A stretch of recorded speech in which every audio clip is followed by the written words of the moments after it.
Morning, everyone. I'm Mike Schreiner. I'm the leader of the Green Party of Ontario, and I'll take applause whenever I can get it too. How's that? I have the privilege of co-facilitating this panel with Jane Sturck, who is the leader of the British Columbia Green Party.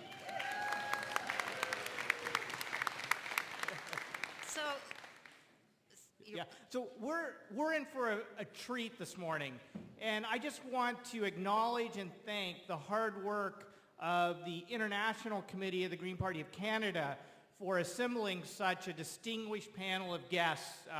We have a lot to learn, and we have a very short period of time in which to do it. So Jane and I have worked with the panelists on a format where we're going to do a brief introduction. We're not going to do a full introduction. You can get their bios off of your convention package. Jane and I will each ask two panelists 2 questions, and they'll provide about a 5-minute response. And if one of you really wants to interject for a very short thought on any of those questions, feel free. And if time is permitting, we will allow 2 questions from the floor, and we've identified those 2 folks already just to facilitate the process. So with that, go ahead, Jane. Yes, I want to thank all 4 panelists for coming such a long distance. They came at their own expense and have shared our convention with us, and I think just for that, they deserve a round of applause.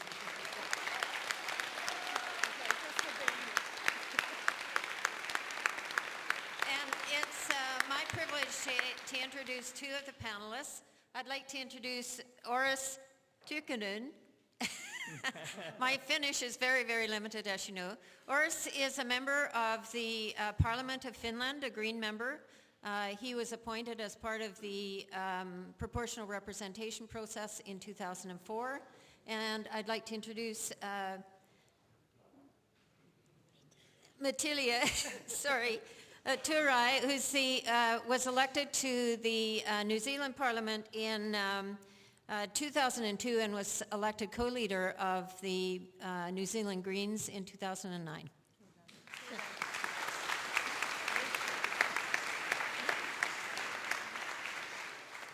I'd like to introduce Senator André Gattolin, who was first elected to the French Senate. They elect their senators in September of 2011.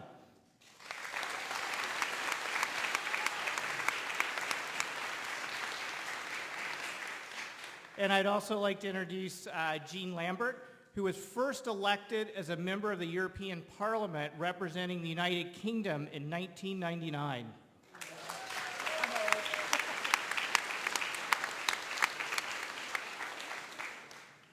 And I get to ask the first question for Jean and Matilia. So, as you know, one of the challenges Green parties face is that some voters perceive us as being a one-issue party. And I'm curious, what strategies and tactics have you developed to broaden your support and reach out to voters who do not put the environment as their, primary issue when making their decision on who to vote for? Okay, I'll start. I think it's true to say that my own party, Green Party of England and Wales, hasn't actually fully cracked this yet. There are still those who think of us as a single issue, and quite often that's a political convenience, because if we're only about one issue, we can be sidelined, we're not part of the political mainstream. Also, I think that for a lot of people in the media, they could manage to get the hang of us being about something, but not quite us being about everything.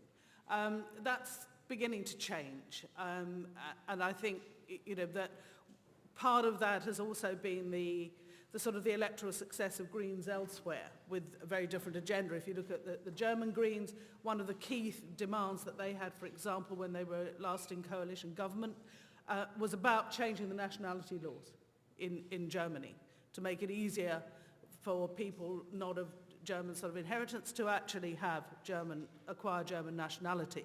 So those sort of things have also been useful. For our own strategies, what we're doing more and more is thinking about the language that we use and coming at issues, for example, energy efficiency, from a way in which we might start talking about combating fuel poverty, bringing your heating costs down, which, you know, is good for you and it's good for the environment. So starting sort of with the social, and then, you know, making sure that we have the environment there, because obviously our core voters are people for whom the environment is important. We've also looked at, you know, who we work with, and certainly since my election to the European Parliament, I mean, we got in on, it's a different electoral system for the European level, not the same for Westminster. But part of that, when I then got elected, was I decided that I wanted to try and make contact and work with organisations who had never thought that the Greens had anything to say to them. And I'm on the Employment Committee, I'm on the Civil Liberties Committee. So, you know, people understand about jobs. So you can work then with trades unions on an issue which was very important to them about working time, and where the Greens are a support. And I think what was being said yesterday as well about Greens supporting other people's campaigns, not trying to take those campaigns over or to take credit for them, but to support them, to be very active, to be present on the demos, to be very explicit about support is important. And one that's really worked very well for us in London and in a wider sense now across the UK has been about living wage, not just a minimum wage, but living wage, not minimum wage. And we picked that up from a citizens' organisation in London, and we're now moving on to another of those sort of wage issues. Banking crisis has given us that opportunity at 10 to 1, which is basically that the highest paid person in an organisation should not earn more than 10 times the wages of the lowest paid person.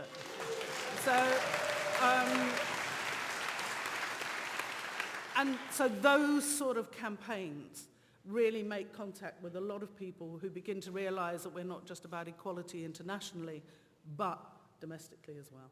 Thank you. Well done. Oh, kia ora koutou katoa, e mihi aroha ki a koutou. Thank you for this opportunity to be here with you all. For us, a few years ago, we made a very explicit decision that we were well known in the New Zealand community for our strong stance on environmental issues. It was core to our brand. So it wasn't something that we needed to necessarily put as a priority because we were already doing that work. So it was already known that that's what we were about. What did people not know about us as much? They didn't understand our economic policy as much. They didn't understand our social justice policy as much. So we made an explicit decision to prioritise those two areas, the economy and inequality.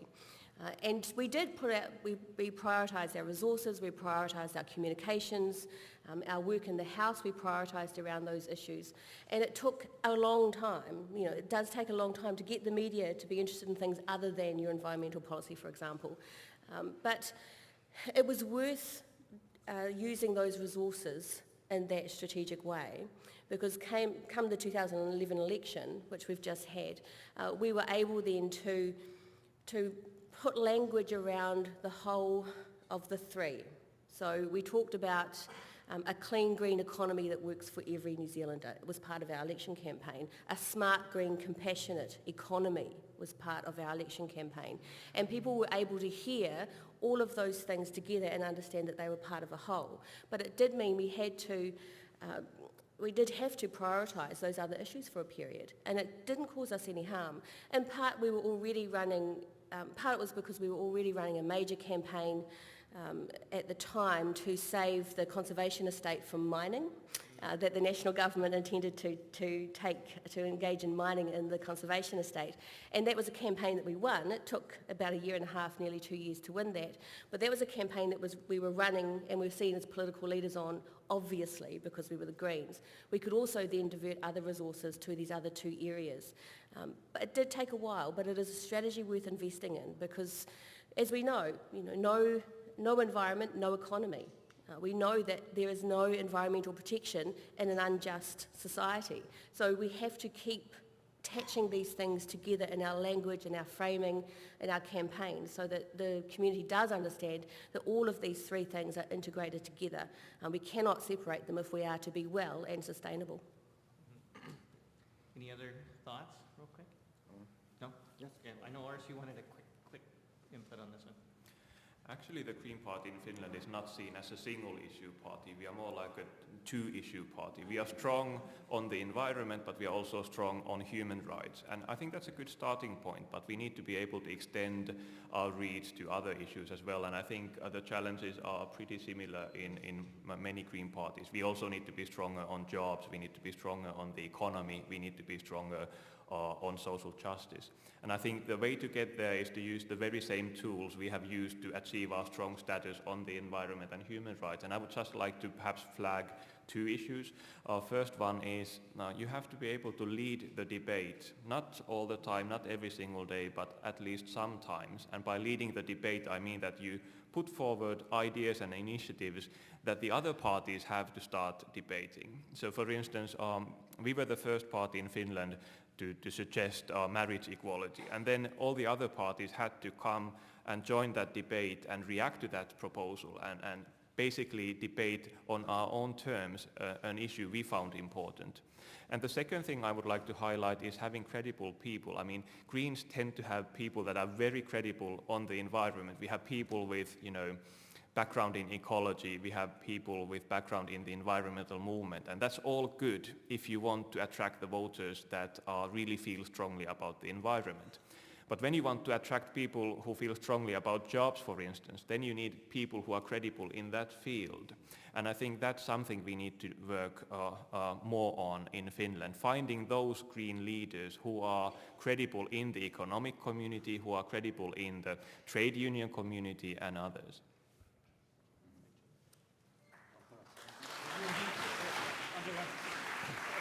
Yes, we get politicians up here and they want to talk, eh? I will try to talk in English, but I am a French guy, so be quiet.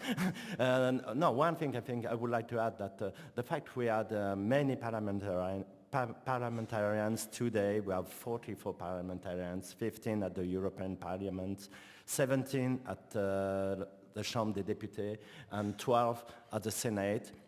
We decide to spread all of us in each legislative committees. So we have to get a specialization.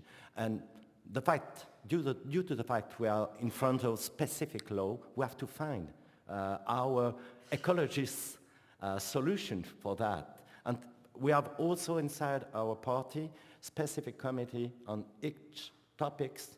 And so we discuss with outside groups, inside groups, and moreover, in the parliament, we are aware of all the questions. So we try to create some ecologist view on each matter. It's not easy because we have to, sometimes we have no theory about that, but we think as an ecologist, we must think as an ecosystem. We must check what other groups inside the society think about this, not only the political party, and to find a way as a democratic movement to discuss this question and find something that we could explain in an environmental or ecological way. Great. It's wonderful to have people that can give us practical ideas about how we might go forward and have that broad-based party that we all believe that we are. My question is for Andre and Oris as the first participants. I'm wondering how it is to be a Green in a parliamentary system which requires compromise. How do you maintain your sense of integrity around the things that you feel passionate about, given the practical nature of Parliament, where you have to work with others, where there are people of different and opposing views that you have to accommodate? Andre, do you want to start? Yes, it's a big question because, as you know, we joined the new French government with the Socialist Party for 2 months. And, when you are inside the executive power, you can be transformed in your idea. And it's difficult because when the socialists, as a minority party from the majority, asked us to find 2 ministers, there were, I think, at least 20 people wanted to be a minister. And among the new senators, we are 12, there were at least 6 persons. And the first thing I say, I don't want to be a minister. I just want to learn how to be a good parliamentarian. And to help us, we try to control ourselves because some people are very angry of power inside our party because we were yet at the government many years ago. So we are not an opposition party. We are a party for government. And so when we change our status, because we found 2 years ago the Green Party with new people, I've made the proposal, and it has been adopted, to create ethics committee. Not something about the status, but we produce a list of values we have, and everybody inside the party could ask to this committee, which is composed of universitaries and people like that, to ask these people has done that because he's a parliamentarian or is elected or is minister. It is not related to the value we have voted during the last Congress. It just began to function, but I think it's necessary to have this kind of view because the power and the exercise of power changed the people, and we try to work in transparency. All we do, I publish all I do on my Facebook pages and my website, and all the talks, or not the discussion with other parties. When we are negotiating for the election, for the post, it's different. We have to keep the thing more or less secret. But when we agree, all must be said, published, and be visible for the other person. But it's not easy. We will see in 1 or 2 years after being in the government if we are still in this open-minded and transparency values. I'm not so sure. It's difficult.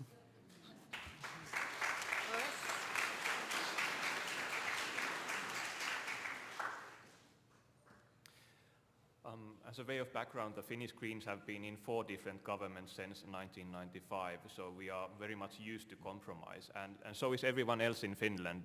The government is always a coalition of different parties, and the current sitting government in Finland has no less than 6 parties. So can you imagine that 6 different parties in the same government? So you have to make compromises all the time. The tricky thing is to know where to draw the line, and I would love to give you a simple formula telling that, okay, this is how far you can go and no further, but it's not as simple as that. Perhaps the best advice I might be able to give you is that you need to be able to connect the small everyday decisions you make in the government with the big green vision you have of a greener world, greener Finland, greener Canada. And not get lost into the details of just managing government work.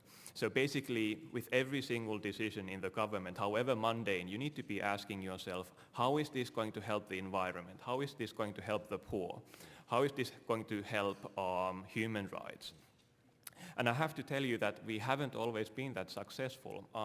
In the previous government in Finland, we ourselves thought that we were making a solid progress on green issues. We were able to get many good initiatives passed. We were able to stop bad initiatives and make some dubious initiatives a little bit better. But the problem was that our voters, our supporters, they didn't see what happened inside the government. When we were debating bad bills in the government, when we were stopping bad bills in the government, our voters didn't see that.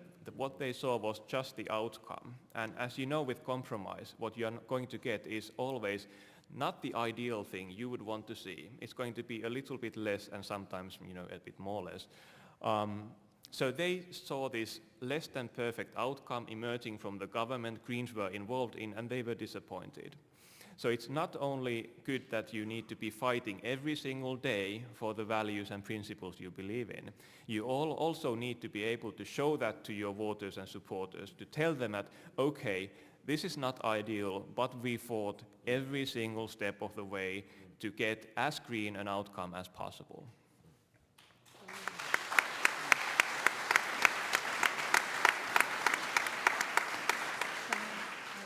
Jean? Yeah. Go ahead. And if I can just add one brief bit to that as well. I mean, we've had this experience at local council level too. And one of the things that becomes really important is the role of the wider party in also being part of that explanation mechanism. So, you know, it's a question of the internal communication within your party about why you're doing what you're doing, but it isn't the job only of elected members to explain to the public what has been going on. The party itself also has that wider role, because those are the people who are still out on the doorsteps, who are still out doing the campaigning, while the legislation and the decision making is taking place in the parliaments and the council chamber.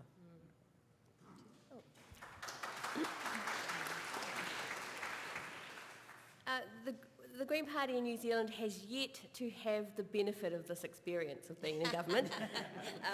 We are fully planning for it in the future. In New Zealand, we have proportional representation, but only since 1996. So coalition governments are fairly new, and they have been, some have been better than others and more stable than others since 1996. What we have seen is that the smaller parties, the MMP parties, have generally suffered for their involvement in government. So every single party, coalition party, that small coalition party in the New Zealand government has lost vote at the election after they went into the government. They've lost seats, they've lost votes. Some of them are down to just the barest minimum that they can get to get one member of parliament in to get a member of parliament in. And so we have been able to watch some of the lessons of that. It's very interesting to hear about how to communicate the need to,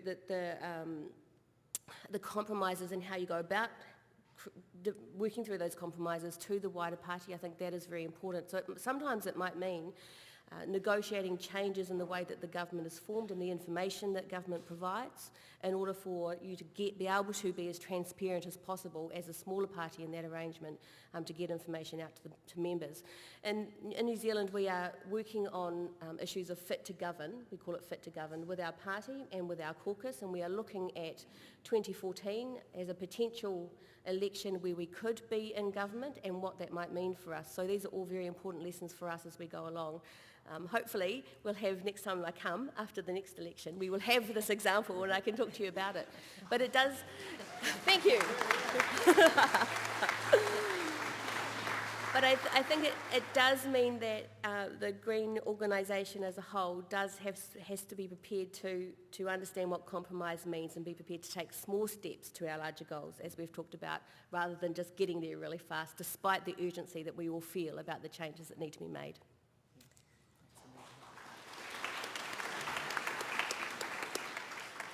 I'm going to ask the next question as well, and I'm going to ask it of Oris and Matiria.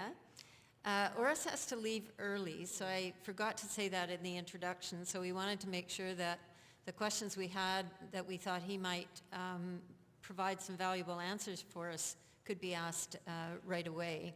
And he's going to slip out about 11. He has an American ferry to catch and he has to go through customs. So my question is, worldwide we're...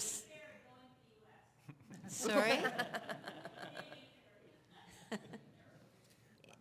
Are they owned by the Canadians, Elizabeth? Oh. Good on you, Elizabeth. Stay patriotic. That's good. All right.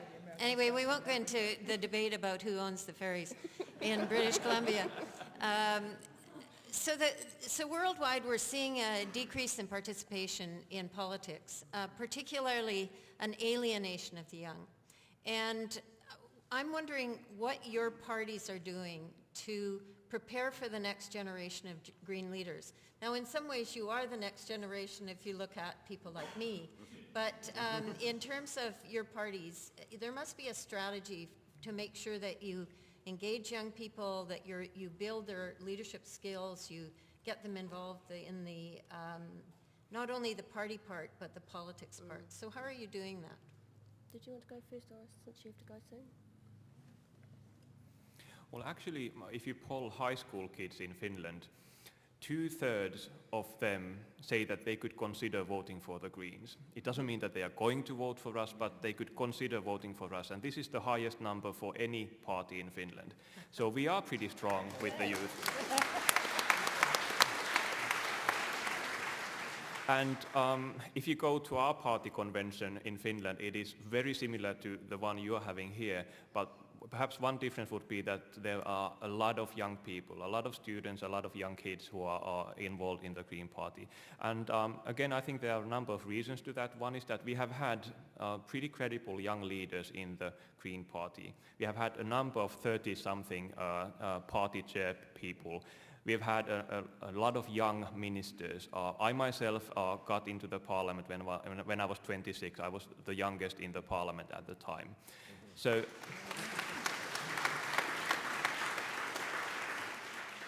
it's usually easier to communicate with young people if you are, I'm not young myself anymore, but moderately young, or used to be young not so long ago.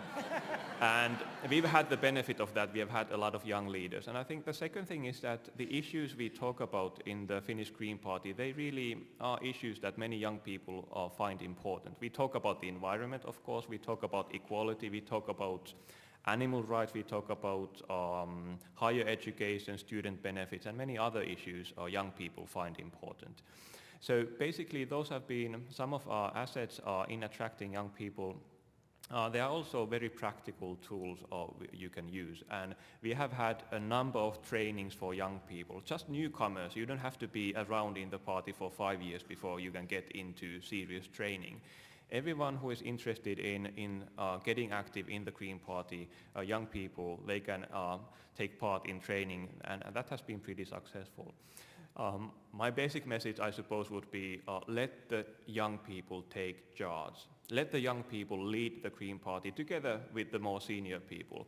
I guarantee that they will learn in the process. They will make some mistakes, for sure, but they will learn and they will become better Green leaders in the process. But I also guarantee that you will learn a lot too. They will bring forward new ideas. They will challenge the way you think, and they will make the Green Party better and stronger in the future. Yeah.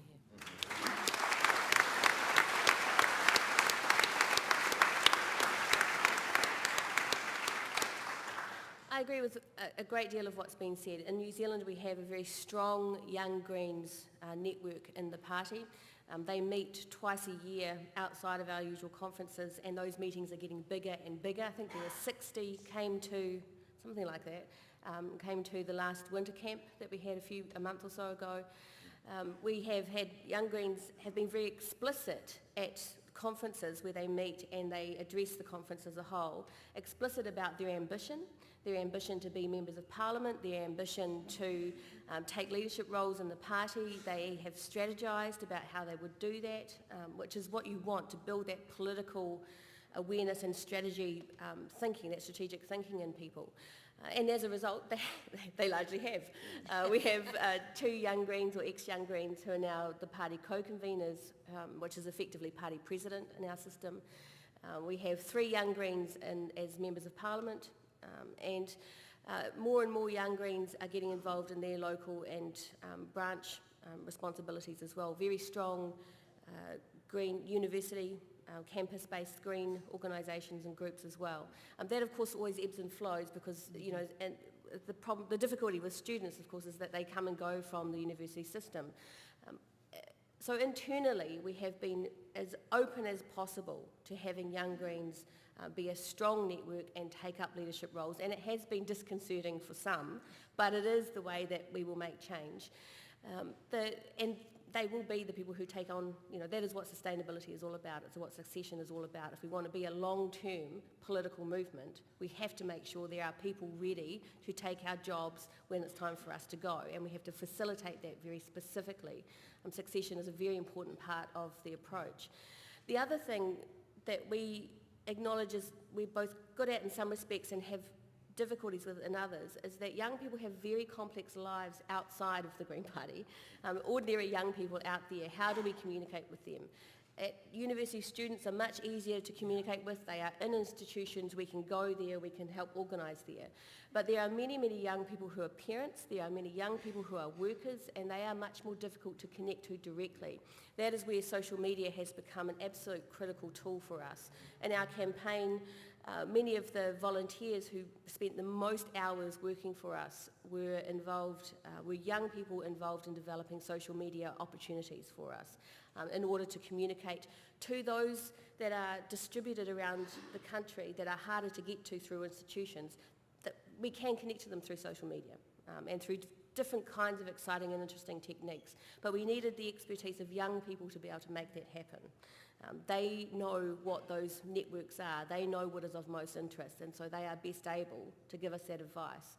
We took that advice and it really did work. So I guess the third thing I would say about this though is young people's lives change, and they change quite quickly. So the student that might have voted for us who was in university this election is quite likely trying desperately to get a job, could possibly have a child on the way, might even have been a PhD student this time round and is looking to buy a house and try to feed their family at the next election. So we have to be responsive to their needs as they change.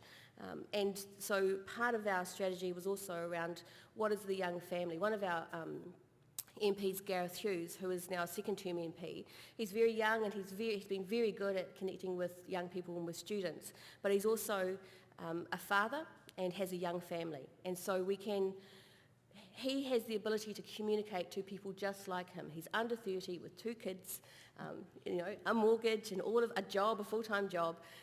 And so he can communicate to that community, who is a growing one in New Zealand and I assume elsewhere, the kind of green solutions for the issues that they face every day. Getting a job, making sure their kids have got access to safe food, making sure they've got good access to preschool, making sure that they can get a mortgage and have secure housing. Those are all issues that affect young people as well at various stages in their life. So there was layers. We've tried to think very carefully about the layers of people's lives and how to communicate with each of those constituencies at each of those layers.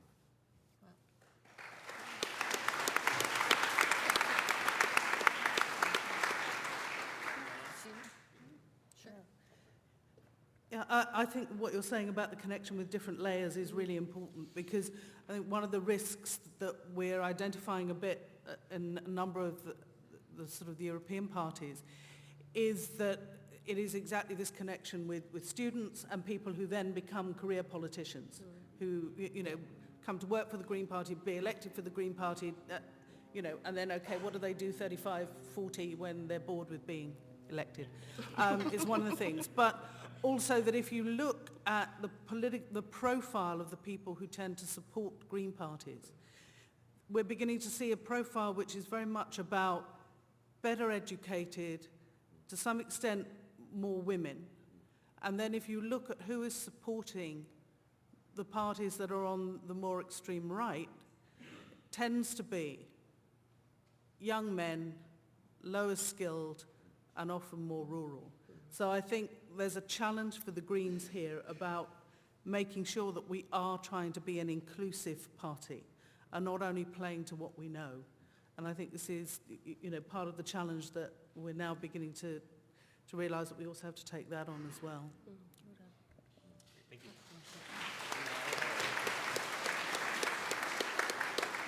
Oh, only to have the joy of being bored of being elected, eh? We would love that in Canada. This question is directed to Jean and Andre, but all 4 of you, I think one of the inspiring things for me is that all 4 of you play a leadership role in Green parties with multiple elected parliamentarians. And so I recognize that you each come from an electoral system with proportional representation. We don't have that in Canada. But that aside, obviously you've developed strategies and tactics to build your organizational capacity so that you can elect multiple Greens to Parliament. And if you could just share some of your top strategies and priorities with us, it would be appreciated. Yes, thank you. In France, it's a bit special because we have various modes of voting. We have a majority system with 2 rounds for the national election. We have proportional at the European Parliament. And we have a mix of proportional and majority system in regional or local election. So we try to find the good candidates, and for that we have a very strong organization for preparing the election. We have a special secretary, often 2 secretaries inside the organization in charge of the election and the negotiation with other parties, because we have to make alliances to get elected in the system. And so we have a federal council with 200 persons from the various elected in the various areas, various regions. And we have also inside this federal committee a specific committee of 30 persons of each region about the election. So we permanently discuss of what we will do in an area with people, local people, and also national people. National people, secretary in charge of election, discuss with other countries where there is an opportunity to have a green candidate without a socialist or radical candidate, and other place where we decide not to go, to sustain the socialist candidate.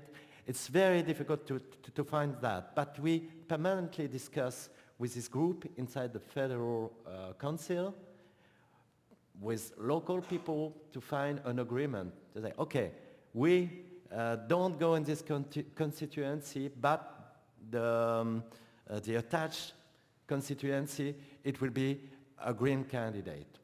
And the other thing is to have a diversity of people. We have a rule. This is equality between women and men. And today we have perhaps more women as parliamentarians than men. That's one thing. But we try also to represent all the various inside movement, internal movement.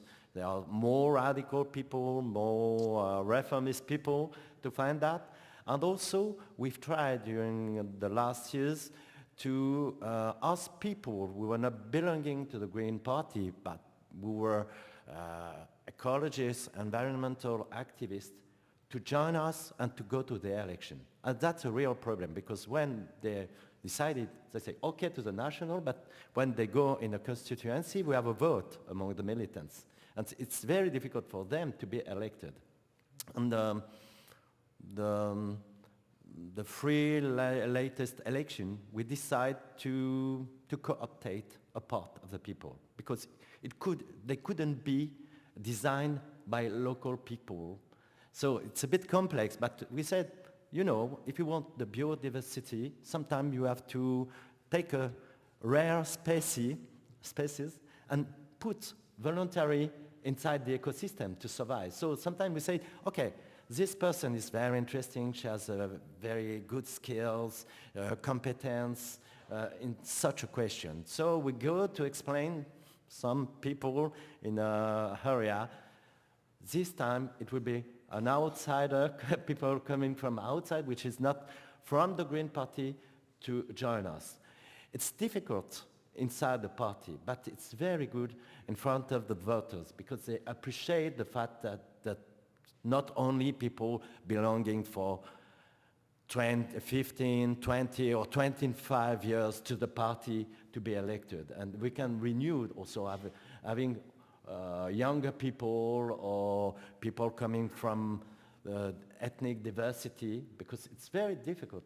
If you have always a local election, there is always a majority who say, oh no, the minority is something important, but as aware, we don't want, because we are the majority here. And sometimes we have disagreement, because we have some discussion, and also someone was designed to go to the election, have another green, we decide to run for the same election in the same constituency. We try to manage that, but I think it is necessary at a certain point to be open-minded, because a party is only small part of the society, if we don't ask people coming from the NGO, from various associations, from the civil society, you lose something.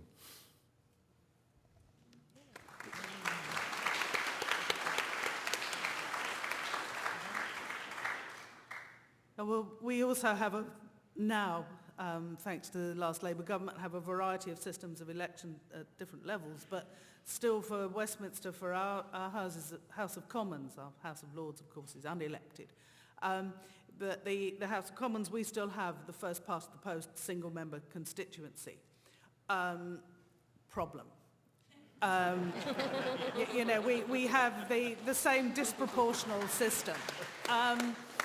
You know, and I made a point yesterday at the press conference of apologising for this part of, you know, another part of the British heritage. But, you know, some countries can break free. New Zealand broke free. So, you know, remember that. I think, but we run, certainly for our local council elections, which are also first past the post, but sometimes multi-member wards, but Westminster as well. We have this this sort of system called Target to Win. And yesterday, listening to how we won, I must admit the more sort of optimistic, pessimistic view, I was thinking our party election agent fits perfectly with, I can't remember the guy's name, but the one who was more pessimistic here. It was like listening to Chris Rose here. And, you know, who's absolutely adamant that you have to be, firstly, very serious about being elected. You know, because for us, we went through quite a period of being elected was about flying the flag for green politics. You know, we wanted to be elected, but it was a crap system, so that wasn't going to happen easily. And gradually we've moved to, no, we are serious about this. We want to win. You have to have a candidate that also really, really wants to win. My local party has a strategy of target not to win because we haven't got anybody that really wants to be elected, but we want to keep the vote up for our proportional systems. So you really have to do that. So all of the hard work that was being sort of described here about the need for really good organisation months before the election, to have that in place, have the canvassing, have your canvass returns, know who you can go back to, know who will put up the signs for you. You know, the knocking up, what we call knocking up, which also has a, yes, it has that sort of getting unintentionally pregnant side as well, but, you know, in electoral terms, going around knocking on the door on election day saying, you know, oh, we've noticed you don't appear to have voted yet, get yourself down there, politely. But all of that real organisation, and a very consistent message too, that your candidate needs to be able to cover sort of virtually everything, but for your election materials, key consistent messages. You know, this is what we're about, this is what we're campaigning on, these are the values that we have. And to be as explicit as possible about, you know, why people should be voting for you. You know, in the proportional ones, we can say, you know, when I first got elected, if 1 in 10 Londoners votes Green, you get a Green member of the European Parliament, because at that time there were 10 members for London. It's now gone down. But you could say that, so people could check the odds. Brighton, where we actually won in the Parliament elections there, last general election, was an area where we have already had a strong number of local councillors. In fact, we now run Brighton Council as a minority administration. That's the first time ever that the Greens have done that. And of course, other political parties now make a lot of trouble about what does the sitting member, Green Party, think about this action of the local council, Green Party. So that's the next stage. But, you know, we already had people, elected there, so people knew that there was electors, voters could see there was strong Green support. It's also a constituency that likes to be different. So they were, you knew that you also had a lot of people there who were willing to give it a go. But part of it is still quite a conservative, small c and big C seat. And it was a four-way fight to win that seat. The other 2 target to win seats that we had for the general election, we didn't win in. even though it was still a lot of the same hard work. So I think part of it is also what's the buzz you can create about your candidate. So it's the hard work, but it also has to look, I think, certainly for the first one or two, exciting for the electorate.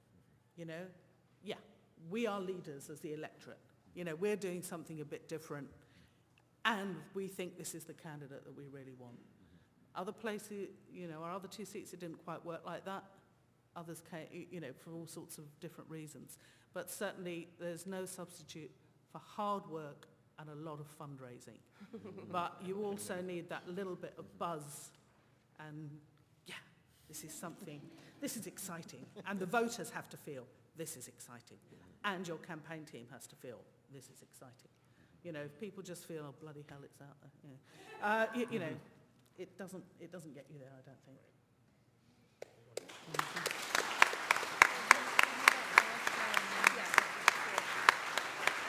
Well, I think, Oris, despite the timing, that if you want to just do a short answer and then we'll excuse you so you can get to your ferry, or you can go and get to your ferry now.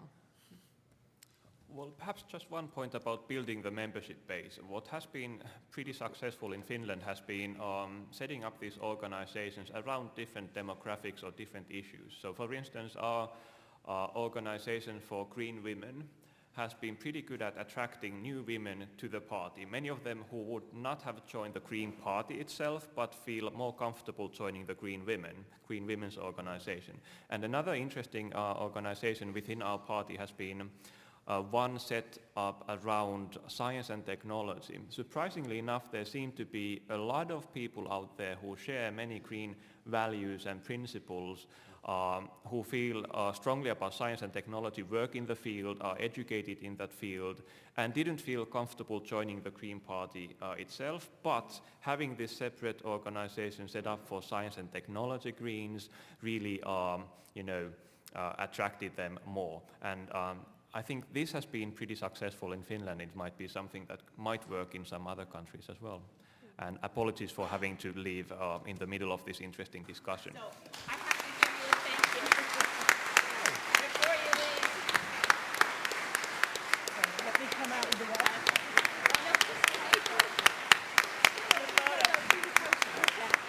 Thank you. Do we say stop? In Finnish? No. Yes. Thank you. We want to get you to your ferry. Sorry. No. Shall we move up then? Now, I'm assuming someone is taking Oris to the ferry, so can we make sure that that happens? Okay, go ahead. Yeah, please. I'll probably take a slightly different tack. Because in New Zealand we have MMP, mixed member proportional system, every vote, no matter where it's cast, counts towards whether we get members of parliament. So our communications are very broad-based. And so I'll just make a comment about communications.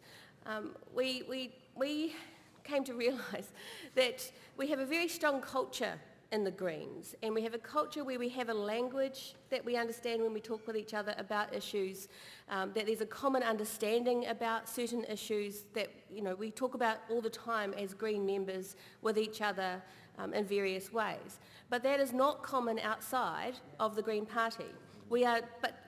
So we have to understand that when we are wanting to talk to everybody else, that we can't use the same language that we use with each other. We can't make the same assumptions about what's understood like we do with each other.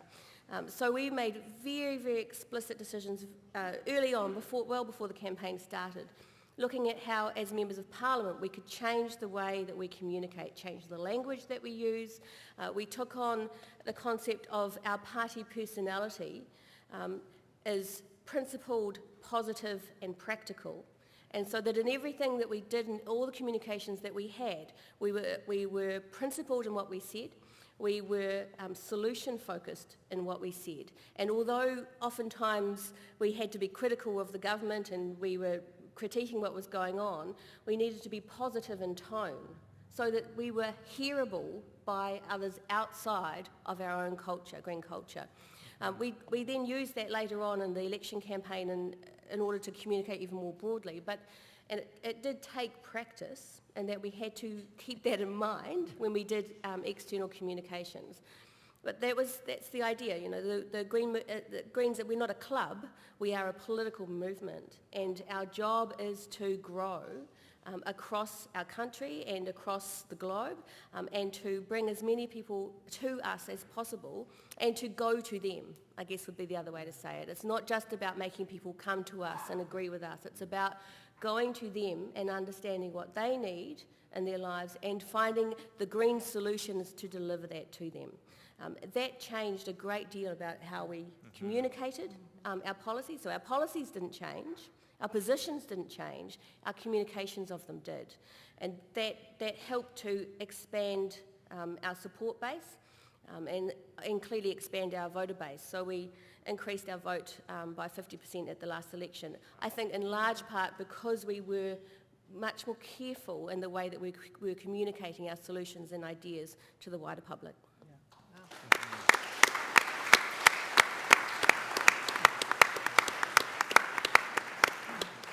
And I understand from Mike that you're willing to let other Canadian parties borrow some of what you've done. You're most welcome to. Actually, just at 2 o'clock this afternoon in room 2A, I'll be talking about our work there. So if you want to come and ask questions and see some more of our work, please just come. That'd be great.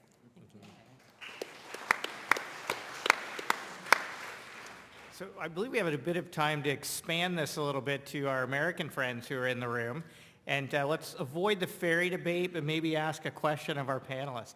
So we have two American Greens, U.S. Greens, Sanda Everett, who's going to ask our question, and Mike Feinstein, who many of us know, both from California. So Sanda. Well, you can stay down, Mike. Most of the questions I formulated have already been answered by the panel.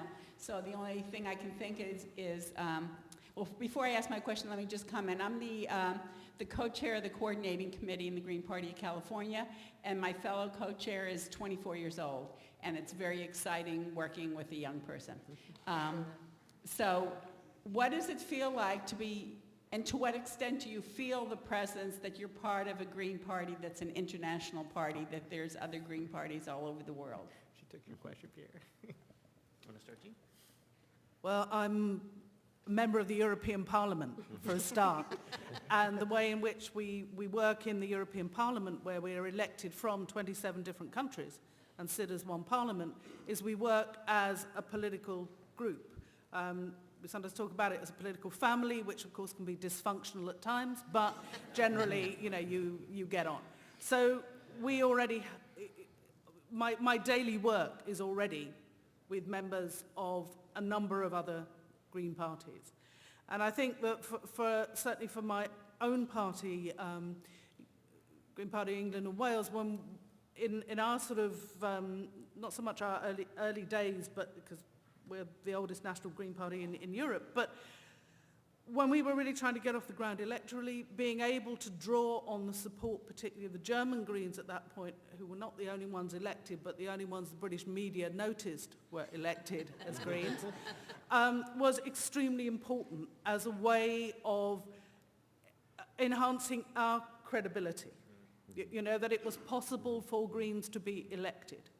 And, you know, the sky didn't fall in. In fact, it was much more likely to stay up there if they were. So, you know, that has been very important. We've also, as a political group, helped establish relationships with Green parties around the world. Again, from my own party, we had early relationships. We took our inspiration from the Values Party of New Zealand when that started up. That was what got us moving. So, you know, at times I think my party forgets this international Green dimension. You know, we're British. But I think we're coming to realise that much more. And in fact, we're now being able to use support from the Westminster Foundation for Democracy to actually work with Green parties in Tunisia, Moldova, to help as well with our experiences there. And we're trying to do that more with Green parties in Asia and Africa.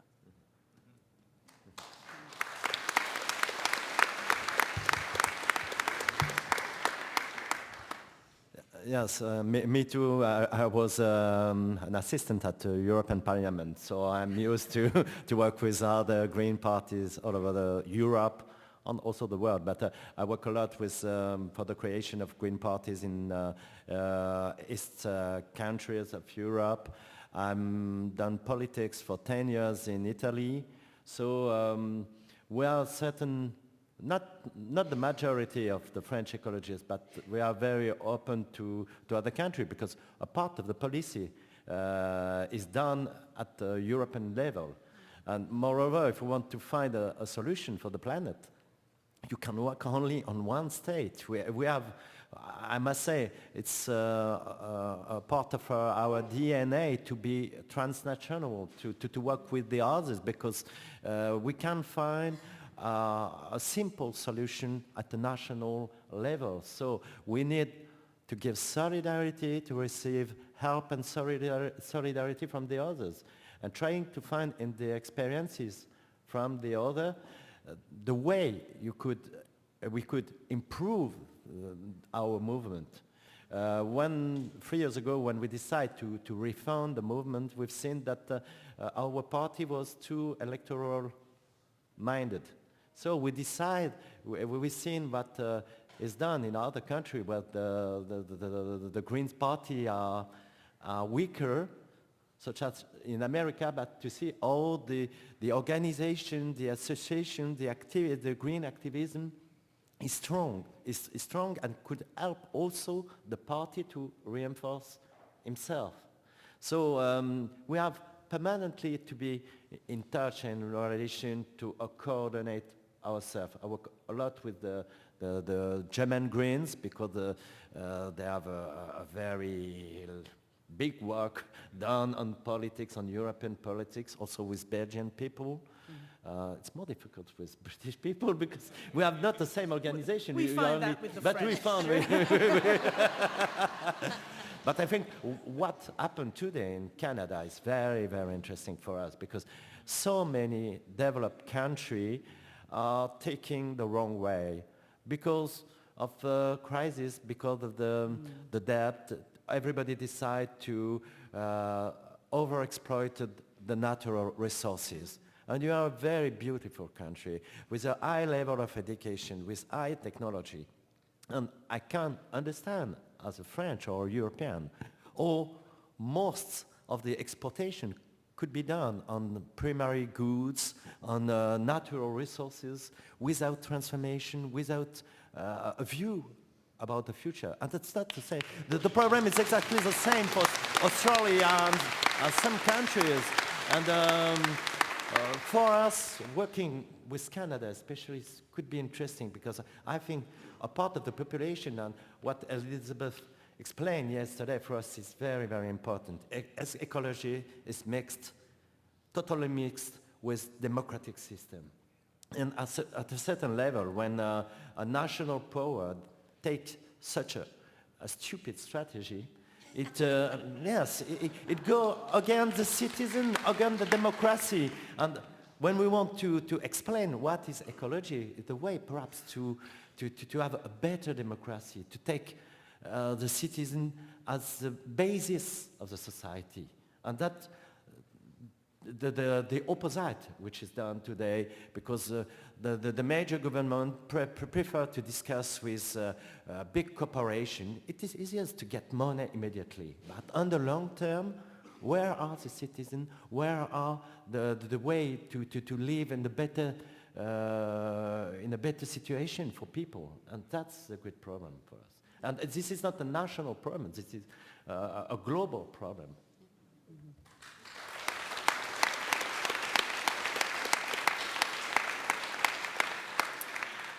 I'll be very quick. Of course, with New Zealand being at the centre of the planet, and we kind of own everything. But the truth is, as a caucus and as a political, as a caucus, and as a political party, of course, we are very engaged in domestic politics, and it takes up 99.9% of our time. So finding structural ways to engage with the Greens globally is really important to us because it helps to helps us to find the best mechanisms, the most effective and efficient mechanisms to engage. There is the Global Greens, of course. We've been strong participants in the Global Greens and want to see that continue as a very strong international organisation for our movement.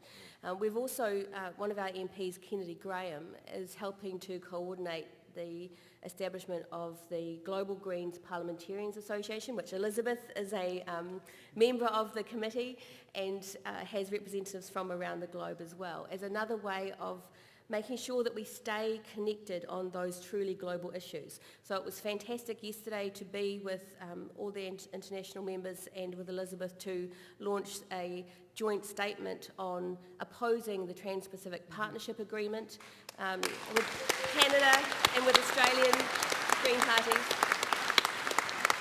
You know, we need to, and we've worked with the Australian Greens on various campaigns, and we have a particular focus on the Pacific, of course, which are our cousins, our brothers and sisters. But it is really important that we continue these joint statements to show that while anti-sovereignty governments are trying to sign away our rights, pro-sovereignty parties, that is the Greens, across the globe are fighting to protect them. It's that sense of an international community and to protect our people and our planet that's really important for the rest of the community to hear. So I think there's lots of opportunities for us to continue that work.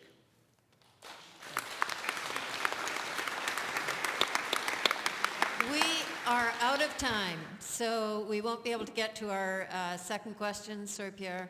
No question in French, Jane? No question in French. We have to end the panel, and I'm sure everyone would prefer that we continue this for another day so we could learn from all these people. And we have Elizabeth to thank our wonderful international guests. Oui, c'est un grand plaisir pour moi pour dire un grand remercier à tout le monde, mes collègues parlementaires autour du monde. Le monde est vraiment vert, l'avenir est vert, the world is green, the future is green, and it's been a great joy for us to have parliamentary colleagues here from New Zealand, from France, from the UK, and our departed friend Aras, who is headed off to Finland. I want to thank you all from the bottom of my heart. So again, express particular thanks to Johan Hamels for helping organize this, to the International Committee for pulling this together. It's been a terrific panel, and thanks to my provincial party leader friends, Jane Sturrock, leader of the British Columbia Green Party, and Mike Schreiner, leader of the Green Party of Ontario. May we all be in Parliament so long we get tired of it. Thank you very much.